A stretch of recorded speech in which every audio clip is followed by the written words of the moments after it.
Hello viewers, I, Dr. Shachi Shah, Professor Environmental Studies, School of Interdisciplinary and Transdisciplinary Study, will cover the session on Overview of Natural Resources and their Management.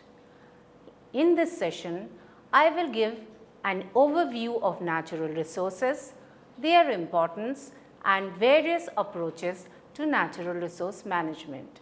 To start with, natural resources refers to the things that exist freely in nature for human use and don't necessarily need the action of mankind for their generation or production.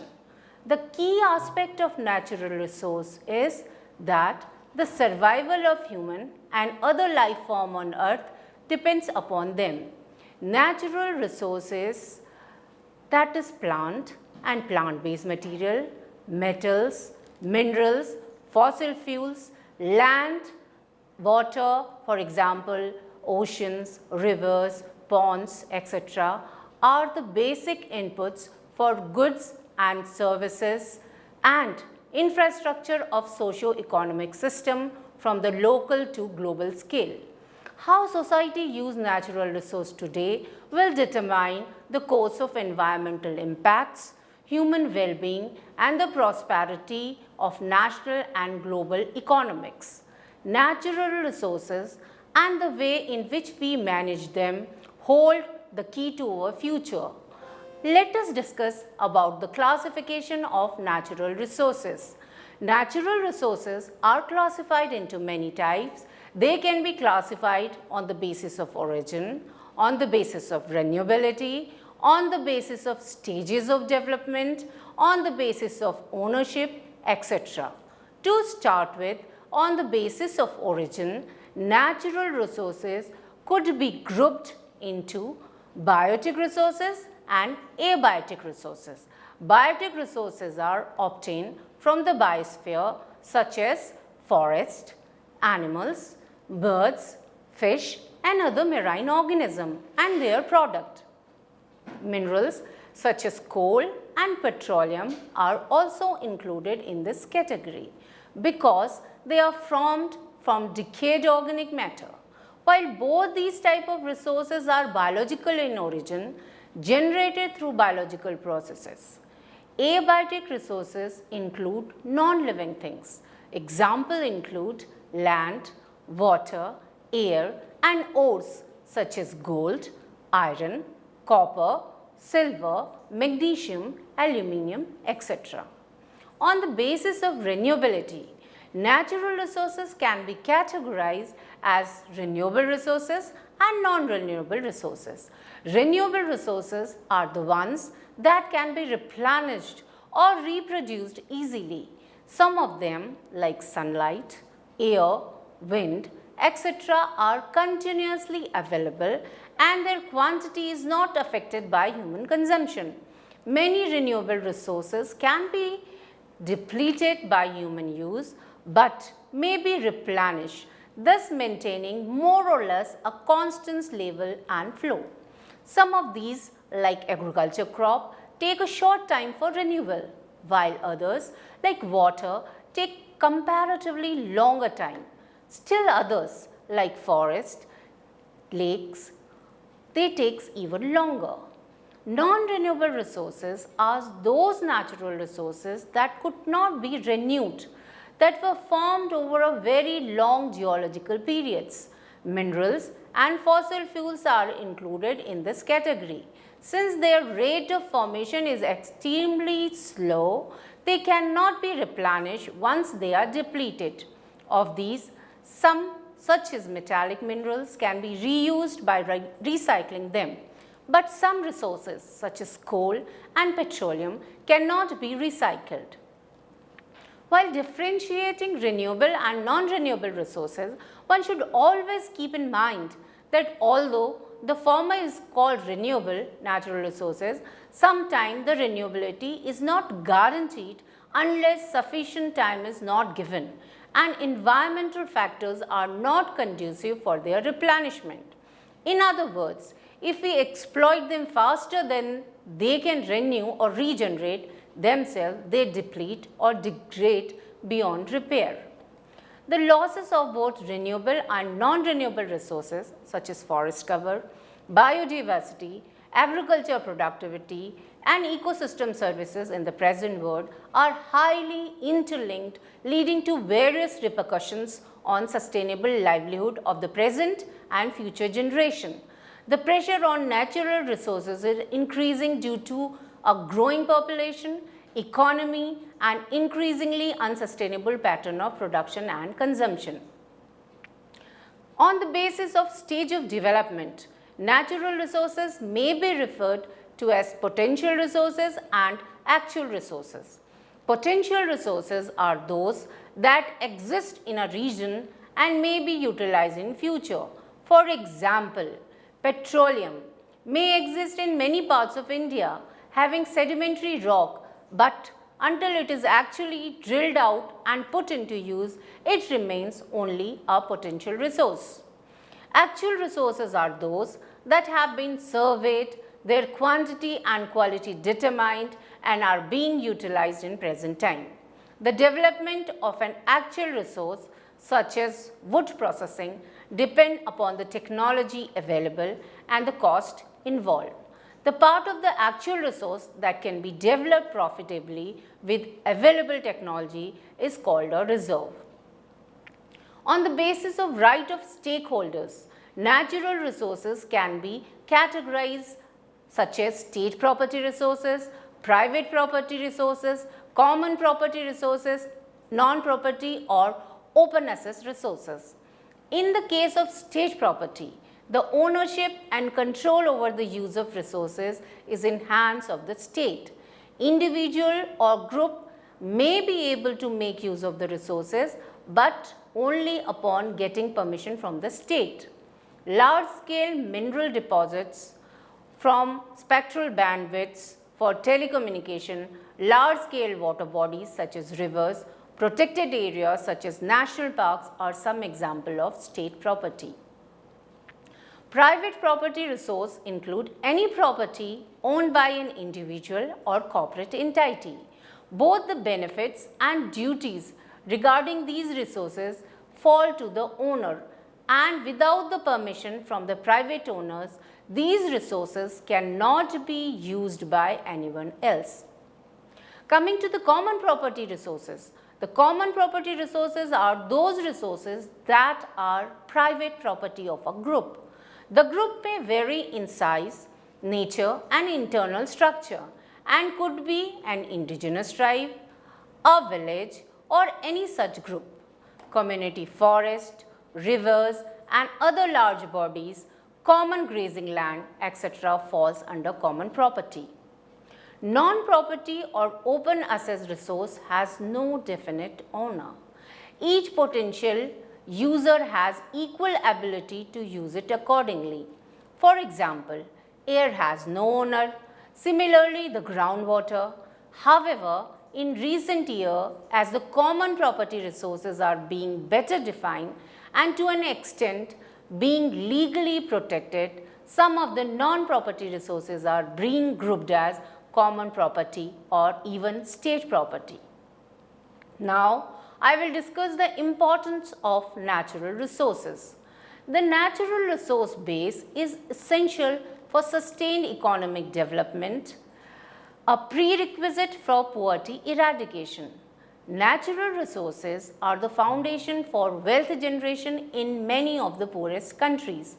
A reduction in stock of natural capital and the availability of ecosystem services had not only global impacts but also disproportionately harms the well-being of poor and significantly reduces the resilience of poor community who often depend directly for their sustenance on local environmental resources. We directly depend on natural resources for our food, fuel, medicine, shelter and livelihood, and are especially affected by resource depletion and environmental degradation.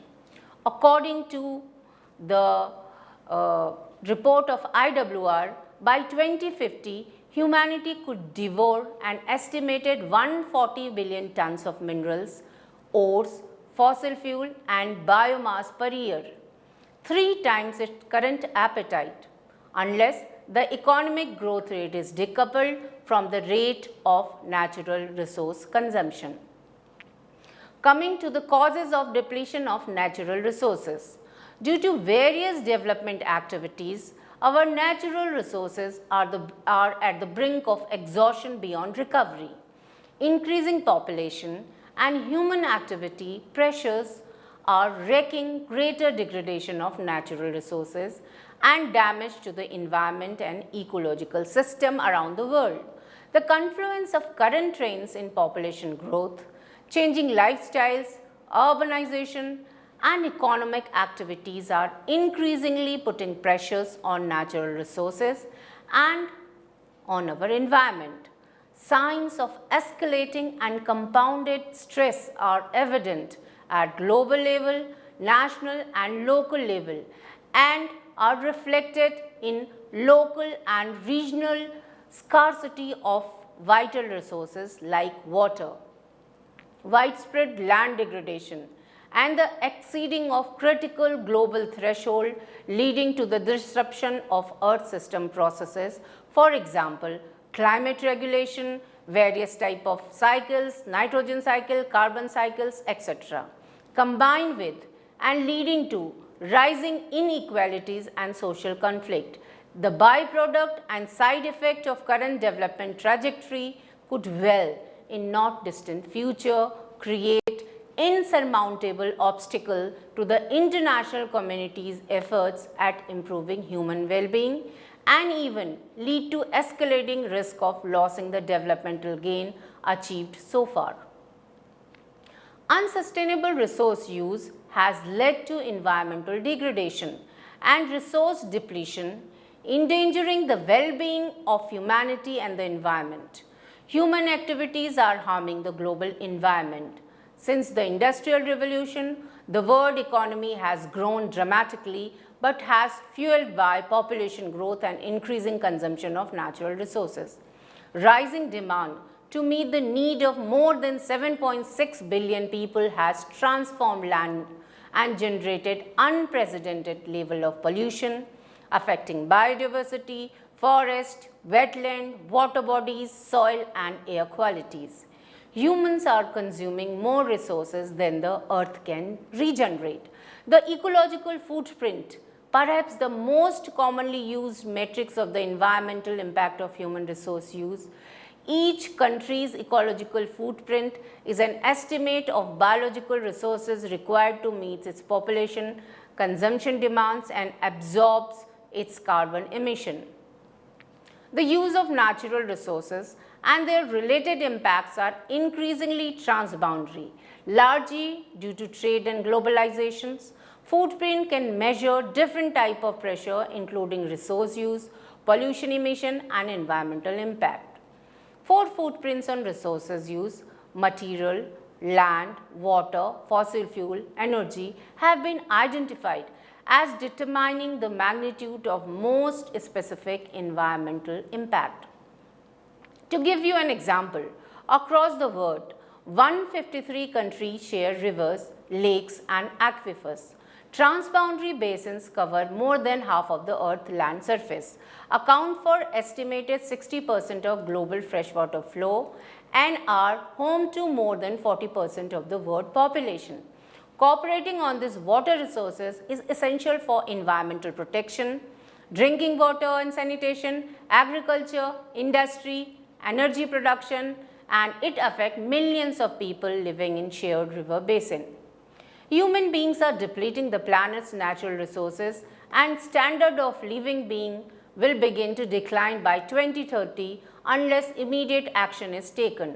The Worldwide Fund of Nature warns that current overexploitation of natural resources is generating an enormous deficit and we continue at this rate, we would need 2.5 planet to supply ourselves in 2050. The world's population of fish, birds, mammals, amphibians and reptiles is declining continuously due to human activity. Exploitation of natural resources at rates much higher than the rate the resources are getting replenished are seen all across the world at present. The reasons and consequences of these trends are well known. While dramatic increase in per capita resource demand is the basic reason for widening the gap between resource exploitation and replenishment in affluent region, population explosion is said to be the strongest determinant of such trends in developing countries. Consequences of these trends appear in deterioration in environmental quality in terms of deforestation, poor biological productivity and utility potential, soil erosion, hydrological imbalance, flood and other natural hazard and socio-economic disparity. Coming to the natural resource management, our natural resources are our assets, whose prudent and sustainable use is necessary for the long-term well-being of human and other living organisms. Unfortunately, the incent and the mounting demands for material and technology innovation have led to exhaustive exploration and intensive exploitation of all natural resources. As individuals, we use resources without giving a thought to the conservation or harmful effect of overexploitation of these resources. Other stakeholders like industries are also driven by short-term gains. Governments across the globe have been slow to react to the risk and have learned the hard way that we are dangerously coming to a point where overexploitation and mismanagement of natural resources is heading to global energy crisis, global warming and large-scale environmental degradation. Natural resource management issues are inherently complex as they involve ecological cycles, hydrological cycles, climate, flora, fauna and demography, etc. All these are dynamic and interrelated. A change in one of them may have far-reaching long-term impact which may be even irreversible. In addition to natural system, natural resource management also has to manage various stakeholders' interests, politics, policies, geographical boundaries, economic implication, etc. It is very difficult to satisfy all aspects at the same time and failure to do so will result in conflicts that need special attention and solutions. Government, individual and other stakeholders are now realizing the issues involved and need to act sensibly to maintain a balance between environment and development. No doubt, sustainable management of natural resources at all levels is a difficult task. We have to curtail our material requirement individually and collectively so that the benefits of management and conservation reach the widest cross-section of society and meet the requirement of future generations. The sustainable management of natural resource is the need of the hour. The sustainable use and conservation of natural resource require effective planning, developing a personal attitude against increasing material consumption, appropriate resource assessment and management strategy, encouraging more efficient and reuse of natural resources. Sustainable resource management means both. 1. Ensuring that consumption does not exceed levels of sustainable supply, and 2. Ensuring that the earth system are able to perform their natural function. For example, preventing disruption like in the case of greenhouse gases affecting the ability of the atmosphere to regulate the earth's temperature. It required monitoring and management at various scales. The aim of sustainable resource management is to ensure the long-term material basis of society in a way that neither resource extraction and nor the deposition of waste and emission will surpass the threshold of safe operating space. There are several approaches for natural resource management, for example, integrative approach, adaptive approach, precautionary approach, community-based approach, preventive approach, building resilience, etc. Following the United Nations Conference for the Environment and Development, popularly known as UNCED, which was held at Rio de Janeiro in 1992, most nations adopted new principle for integrated management of land, water and forest resources. It is a holistic approach to management that integrates skills in engineering, economics, politics, social and environmental management. It involves bringing together various disciplines as well as goals of the wider community, poverty alleviation, welfare of future generation, environmental conservation, etc. It focuses on sustainability and at the same time tries to incorporate all possible stakeholders from the planning level itself, reducing possible future conflict. It includes diverse areas such as sustainable land use, participatory planning, integrated watershed management, adaptive management, etc. The precautionary principle offers direction for governance and management in reacting to uncertainty. It provides for action to avert risk of serious or irreversible harm to environment or human health in the absence of scientific certainty about that harm. The principle is now widely and increasingly accepted while developing environmental policies at multilateral and national level. Coming to community-based natural resource management, the United Nations advocates community-based natural resource management, popularly known as CBNRM, in the Convention on Biodiversity and the Convention to Combat Desertification. CBNRM consists of a diverse set of approaches intended to integrate environmental conservation and livelihood benefits by empowering local community by developing power and authority from the state to the local level. It fulfills dual objective of uplifting economic status of rural people and sustained resource through effective management of natural resources. CBNRM is now an integral component of rural development program worldwide, and in recent years, it has been integrated within mitigation and adaptation programs against climate change. The theory behind CBNRM is that developing control of natural resources to local community improves household capacity to manage those resources, thereby benefiting the community and the resource base. In recent years, CBNRM is used as a platform to implement various programs like reducing emission from deforestation and forest degradation, known as REDD+, to mitigate against climate change. CBNRM was adopted as a panacea to many environmental problems associated with the government management of natural resources in developing countries. Gender have a very important role to play when natural resources is concerned. Women have unequal access to information and resources and are underrepresented in developing policies and in decision making. All NRM initiatives require consideration of ecological and sociological, specifically with respect to gender aspect of natural resource management dynamics. Throughout the developing world, women are significantly involved in the use of natural resource.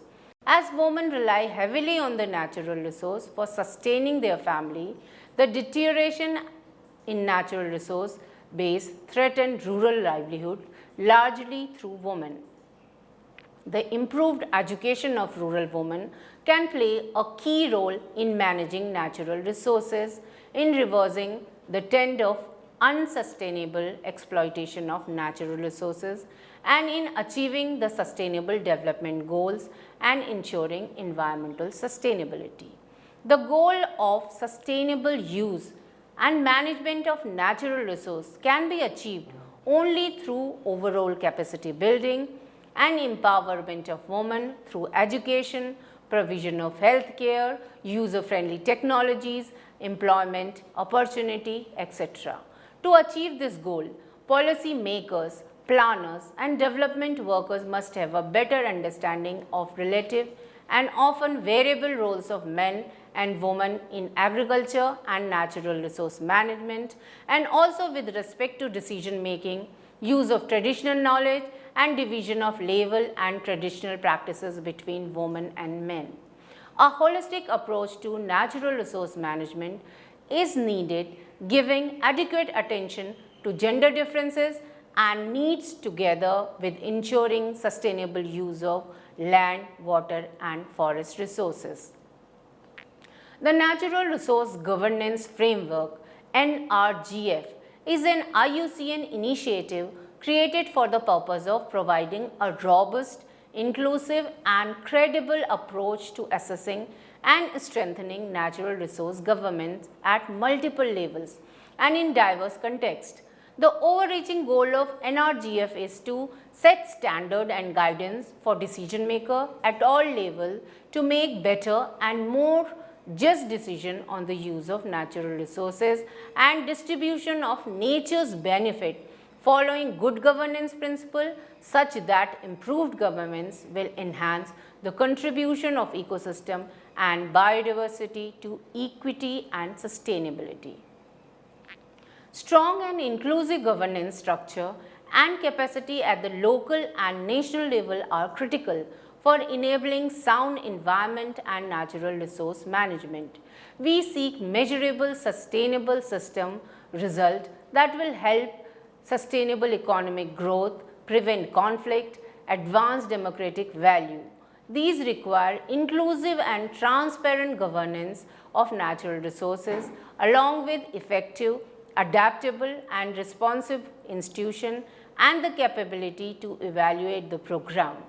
Improved governance including land, marine and resource tenure and functional urban waste management, power and transport system is the foundation for sound environmental management. In addition, strengthening national and key regional government structure allows countries to respond to transactional threats related to natural resource management, including the illicit trafficking of wildlife, illegal and unregulated fishing, the custody of regional watershed and spread of pollutant. Effective policies and transparent planning approaches are essential to achieve resilience, sustainability and sound management of resources.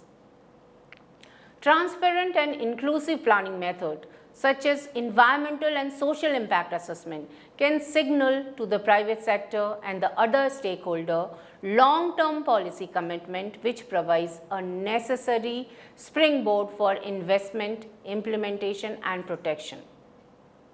So, let us summarize today's session on overview of natural resource and their management. Resource have traditionally been one of the main concerns in the context of increasing population and consumption. Natural resources may exist in various forms such as atmosphere, which is main storehouse of the various gases such as oxygen, carbon dioxide, nitrogen and hydrogen. Forest including various types of plants, trees, animals, microorganisms.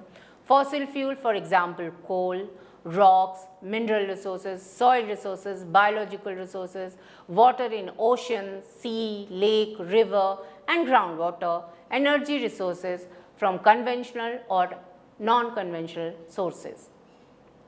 Exploitation of resources has well recognized and has serious impact on environment. More recently, it has become apparent that more serious, immediate and intraceable problems lie in the global threat that derive from our waste. Humans rely on ecosystem, ranges from intensively managed agriculture field to extensively managed watershed and even ocean for a variety of goods and services. We clearly need a broader understanding of the underlying process to manage the great diversity of ecosystem.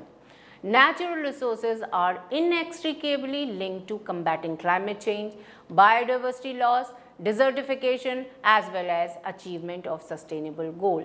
The achievement of these aims require the use of natural resources.